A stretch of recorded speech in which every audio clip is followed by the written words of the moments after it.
lahir di desa di sini pas di Banjarnya tanggal 2 bulan 3 tahun 65. Jadi usianya sudah 56 sekarang.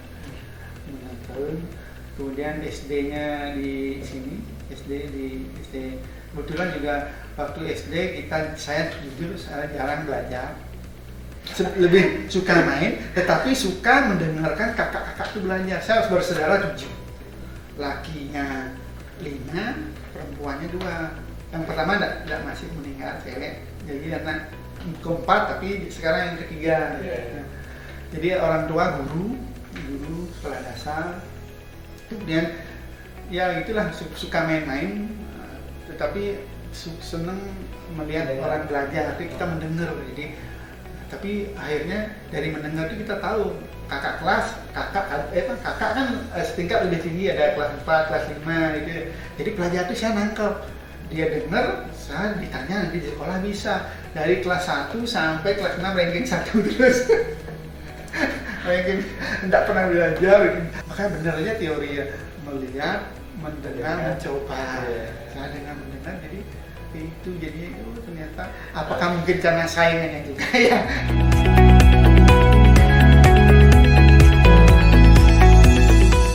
Sebenarnya seperti tadi saya sampaikan awal, kita di Bali kan baru pertama tahun 83 berdirinya FKG Saraswati, dan kita sama sekali memang belum paham apa sih dokter gigi. Kemudian kita masuk di sana, didaftarkan sama orang tua.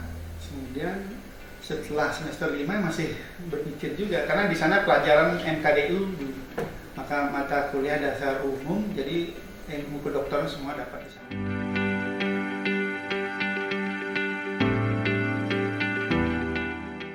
Setelah semester 5 masuk klinik, mulai menangani pasien.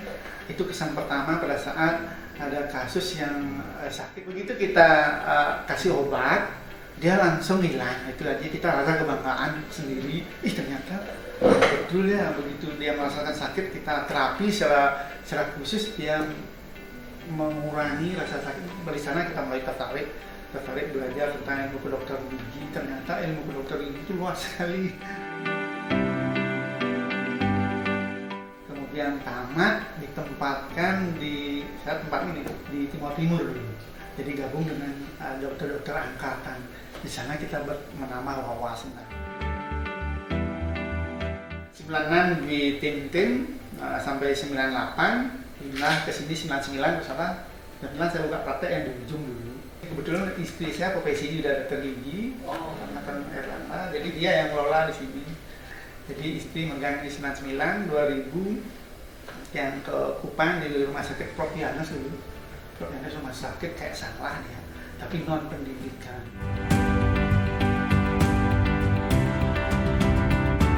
Orang tua saya itu kan ini, dia seorang guru, dia punya anak banyak, prinsipnya dia tidak akan bisa memberikan bekal kekayaan. Jadi pengetahuan dikasih itu. Jadi semua anak-anaknya dikuliahkan dengan pengetahuan. Jadi untuk itu dengan menghasilkan cuma sebulan, seorang guru berapa sih hasilnya? Dengan tanggungan anak, dia harus bekerja keras. Jadi dia kebetulan di sini kan daerah seni. Pagi sampai sore dia ngajar, pagi sampai siang ngajar, habis ngajar makan, itu dia ini kayak pegang ngancem. Setiap hari Minggu saya diajaklah ke punya Koperasi Kriasta nama di Topati itu dulu. Itu sekarang apa namanya itu? Kriasta di Topati, tikungan itu industri kecil dah. Kalau dulu Koperasi Sanggraha Kriasta itu namanya itu. Setiap minggu di sana ada lagu, tinggal ngambil uang aja, ke Bali Ayat di sana. Jadi itulah, jadi punya anak banyak, bertanggung jawab. Itu yang bertanggung jawab, disiplin. Belajar yang baik dengan pengetahuan itu kita bisa meningkatkan taraf hidup. Jadi karena dia tidak punya materi tidak punya materi untuk membekali, jadi dengan pengetahuan, dengan menyekolahkan sendiri. Kakak-kakak saya semua kuliah. Saya kebetulan kepala Puskesmas di Puskesmas Pati 1, kemudian masih ketua PDGI, kemudian koordinator alumni juga angkatan 85 juga, kemudian sempat dulu di ketua gini juga karena ketua sosial Persatuan Pemberantasan Tuberkulosis di kabupaten.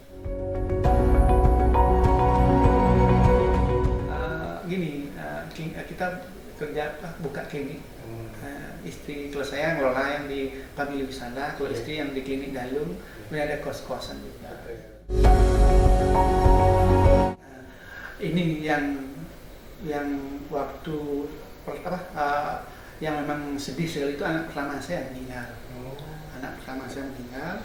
Kan saya tugas di tim-tim waktu itu tim-tim. Dari itu istri hamil, ya tugas tim-tim, kemudian sudah tahu karena perkiraan Dr. Elias Ansar yang dulu sudah diperkiraan tanggal 30 Agustus 1999 anak saya tidak boleh lahir karena otonan yang dikepas. Udah silang tanggal, udah silang. Nah, terus di Timur jajak pendapat, kita pulang mendahului. Jadi sebelum jajak pendapat itu saya udah pulang duluan. Nah, jadi lupa karena istri udah mau melahirkan, lupa dengan kalender yang kita catat. Kemudian di rumah sakit hari tanggal 29 dia masuk satu hari. Terus saya tanya ke sebelah itu, kebetulan ada orang yang bekerja di Bank Bali, dulu masih ada, yang sekarang jadi Bank Permata setelah yang di Ponorogo kan Bank Bali, namanya itu Bank Bali. Terus saya tanya, Kak, istri saya kok belum lahir kan? Kemudian saya tanya sama sebelah, oh enggak apa-apa, saya anak ketiga malahan sudah 3 hari di sini belum juga lahir gitu. Jadi bangga, udah aman. Terus datanglah kebetulan teman saya dokter spesialis penyakit dalam karena dia di tim kerja di sana, melihat dia, enggak apa-apa Gus, udah 85% lahir normal, jadi kita anggaplah biasa. Nah begitu saya jam 12 tanggal 30 itu sakit, kakek pun dokter, datanglah dokter, dilihat kasih paracetamol dulu. Nah itu berapa menitnya udah sakit, udah tahan, langsung situ masuk ke operasi.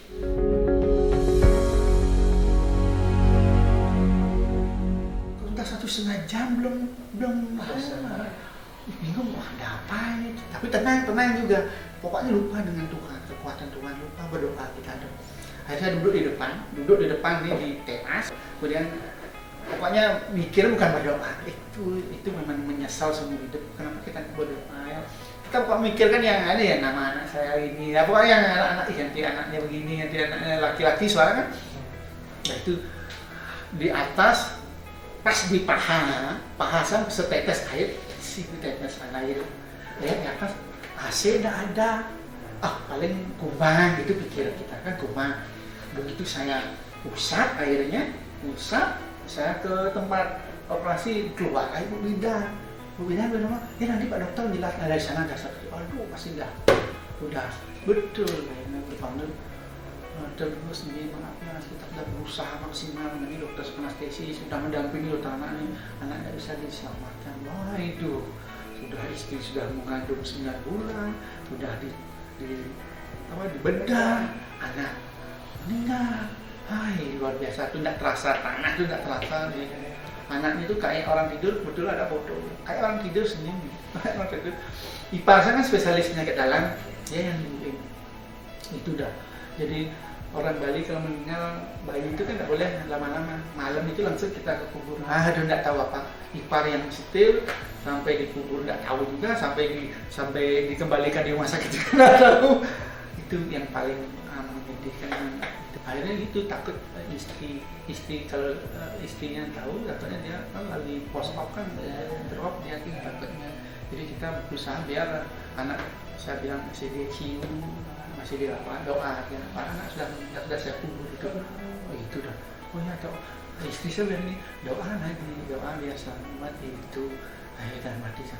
Akhirnya sempat besoknya dia anak-anaknya betul ipar juga lihat, ipar saya, Gus kok kayaknya Mbak Wi ini cepet nih, anaknya napasnya pendek juga, takut soal napasnya pendek, aku ayo panggil dokter, wah semua dokter spesialisnya masuk tabung oksigen semua. Itu cara dokter anestesinya siapa waktu itu, dokter Mangku pas apa itu mencanggih. Dokter anestesi kan rata-rata pengetahuannya bagus-bagus. Orang-orang pintar anestesi itu dah dia tahu, oh ini penyebabnya ini kemungkinan asam lambung. Coba kalau kita ada analisa tepat itu, mungkin kita apa, jadi tindakan cepat di cairan di lambung itu dikeluarkan. Habis itu baru napasnya enak, ya senang. Itu klaim sampai sekarang saya ingat anak pertama itu. Itu yang memang kita lupa dengan kuasa Tuhan. Memang saya dulu di tim juga pagi, Trisanjo, siang, Trisanjo, sore tetap 3 kali itu sampai sekarang pun tetap gitu. Cuma waktu itu memang lupa dengan godaan yang kedua, lagi kejadian kedua anak saya yang kedua nih, adik anak kedua, sekarang SMA kelas 3 dia. Sakit, dokter spesialisnya dokter Ahlaneng namanya. Kalau dokter anak itu, kalau di Udayana itu, kalau dia tidak tahu dengan penyakit diagnosa pasti, dia tidak mengasihkan antibiotik. Itu dan dihindari untuk anak-anak memberikan antibiotik kalau memang tidak infeksi. Makanya itu senang saya dokter Ahlaneng itu berobat sana, dicarilah penyebab. Oh ini kelebihan coklat nih, ini gitu, jadi langganan sama dia. Maka anak-anak tuh senang, jadi baru begini aja sudah semangat. Nah itu pas dia sakit panas, anak yang kedua nih saya berobat di Mararano, dikasih obat. Biasa anak kedua itu kan dia kuat makan dia, kuat makannya. Ini kok enggak makannya enggak bagus, bisa makan tapi enggak kuat. Dan itu hari kelima saya ajak lagi ke dokter. Dah, enggak apa-apa nih, pulanglah ke rumah. Dan itu malam-malam panas dia, pokoknya lemah dia, terus makan enggak mau masuk. Tuna sehari, besoknya saya ajak ke Prodia, periksa aja dulu ke Prodia gitu. Dan saat itu saya marah-marahi, ayo cepat deh Aji, kan kita udah praktek, Aji mau tungguin pasien deh cepat. Aduh Ji, tidak kuat jalan. Adik ini marah-marah, adik ini Aji mau periksa pasien ini kenapa? Aji tidak kuat jalan. Akhirnya istri saya nungguin, ya udah Aji tinggal praktek, saya praktek, tidak ada kerja pasien. Terus dia istri ngantar ke Prodia, untungnya istri saya buka hasilnya, buka trombosiknya kalau salah tuh di bawah 50. Wih langsung satu minta izin, pasien sudah nanti, maaf ibu, anak saya masuk sakit nih, langsung masuk ke UGD. Ipar saya di Singapura, waktu itu masih Singapura, dia pun dokter-dokternya, dokter spesialisnya. Masuk di ruang picu, 2 masuk nih, infus 2 untuk jaga-jaga. Kalau drop itu kan yang dikhawatirkan kan DSS namanya, drop syndrome tentang anunya kan. Jadi infus masuk, kemudian untuk cadangan darah, kemudian air harus tetap masuk. Netes tuh istri sama, aduh terlambat, tetes masuk sedikit. Ini tak bisa itu tetes, yang penting air masuk. Kita hitung juga airnya, air kencing juga dihitung. Masuk ke picu, saya berdoa itu dah ingat lagi, aduh udah masuk picu tuh, aduh betul-betul kalau itu ingat terjadi saya dengan anak ini, kalau ingat itu, sedih sekali itu. Kalau itu sampai terjadi apa-apa, saya menyesal kan, sudah marah-marahi soal waktu itu kan, ayo cepat. Soal itu sampai terjadi, tidur di picu itu kan ruang tunggu tidak boleh kan, di dalam tidak boleh. Kita tidur di bawah, tidak tahu apa. Saya datang, istri tidur, saya datang tidak tahu apa-apa dia. Kalau diambil tas itu banyak yang kehilangan di sana tuh banyak. Dia dipegang tasnya, ditarik itu tidak tahu karena terlalu saking lelah, kemudian itu konsentrasi kita. Saya berdoa. Pertama dari sana tuh belajar mantra Ganesha. Ganapa lagi, bisa ucapkan doa pokoknya tidak mau terjadi yang kejadian karena keteledoran kita, doa itu tidak mau. Terus saya ingat ketemu sama orang Jawa, cerita tentang anak saya. Oh, kalau orang Jawa, kalau anak yang pertama itu baru lahir meninggal, itu yang kita akan membantu di orang Bali ada nggak itu? Saya ingat dengan cerita orang tua. Jadi orang itu udah istilahnya tidak punya dosa dia, itu punya dosa dia. Itulah Gus, tolong Haji tidak kuat lagi, kalau jangan adik lagi sampai itu berdoa sama itu anak pertama itu Gus tolong Haji. terus Ganesha itu udah terus Trisanyo, istri nggak tahu dia, istri saya nggak tahu dia, karena udah capek ngurus dia, nggak tahu saya aja berdoa, pokoknya berdoa terus. Begitu hari ketiga, kan kita setiap pagi itu boleh mengunjungi satu orang dari satu.